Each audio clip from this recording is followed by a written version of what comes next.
Hello friends, ఎలా ఉన్నారు అందరూ? నేనైతే చాలా బాగున్నాను. మీరు ఎలా ఉన్నారో కామెంట్ చేయండి. ముందుగా టమాటో పచ్చడి కోసం టమాటోల్ని కడిగి తుడిచి ఆరబెట్టుకోవాలి. తడి అనేదే లేకుండా చేయాలి. తడి ఉంటే పచ్చడి త్వరగా చెడిపోద్ది అనమాట. టమాటో ముక్కలు కట్ చేసుకొని తర్వాత పెద్ద నిమ్మకాయ సైజు చింతపండుని యాడ్ చేసుకోవాలి. తర్వాత ముక్కల్ని యాడ్ చేయాలి. ఇలా యాడ్ చేయడం వల్ల ఏంటంటే చింతపండు అనేది ముక్కల్లో నానుతుంది. అప్పుడు మిక్సీ పట్టుకోవడానికి ఈజీగా ఉంటుంది. తర్వాత ఈ ముక్కల్ని మనం మిక్సీలో యాడ్ చేసుకొని మెత్తగా పేస్ట్ చేసుకోవాలి. ఇలా వీడియోలో చూపిస్తున్నా కదా, ఆ విధంగా. ఇలా చేస్తే 2 to 3 వీక్స్ బయట అయినా ఉంటుంది, ఫ్రిడ్జ్లో పెట్టకుండా. ఫ్రిడ్జ్లో పెడితే ఒక 6 months వరకు స్టోర్ చేసుకోవచ్చు.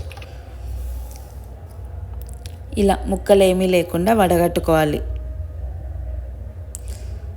ఇలా అన్ని ముక్కలను పేస్ట్ చేసుకున్న తర్వాత సాల్ట్ యాడ్ చేసుకోవాలి. కొంచెం ఉప్పు కారం ఎక్కువ వేసుకోవాలి పచ్చడి నిల్వ ఉండాలంటే.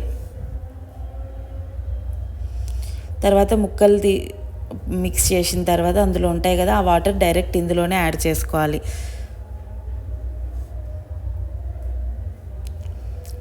సాల్ట్ యాడ్ చేసి స్టవ్ వెలిగించుకొని దానిపైన పెట్టుకోవాలి.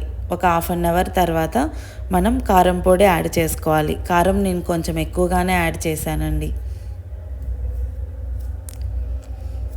ఆవాలు మెంతుల పొడి కూడా నేను ముందే చేసి పెట్టుకున్నాను.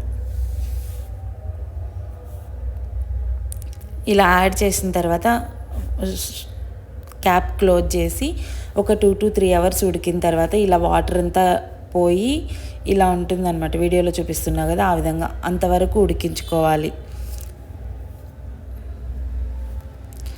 కొంచెం వాటర్ ఉన్నా కూడా పచ్చడి అనేది చెడిపోద్ది. చాలా ఈజీ కానీ టైం టేకింగ్ ప్రాసెస్.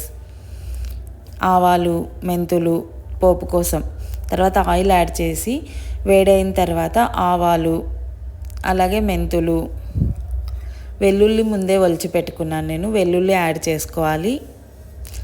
తర్వాత ఎండుమిర్చి యాడ్ చేసుకోవాలి. ఇవంతా బాగా వేగిన తర్వాత మనం ముందుగా చేసి పెట్టుకున్నాం కదా మెంతుల పొడి, అది కూడా యాడ్ చేయాలి. మరీ ఎక్కువ యాడ్ చేసుకోకండి, చేదు అనిపిస్తుంది. ఇలా పోపు బాగా వేగే వరకు వేయించుకొని తర్వాత మనం ఆవాలు మెంతుల పొడిని యాడ్ చేసుకోవాలి.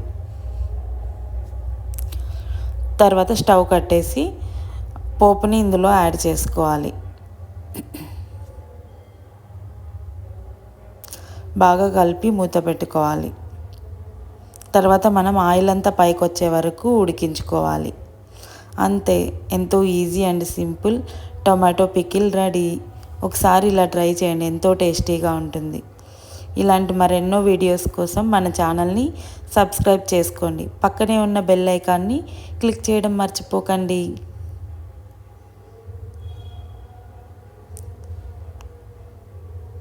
చూడండి, ఎంతో టేస్టీగా ఉంటుంది.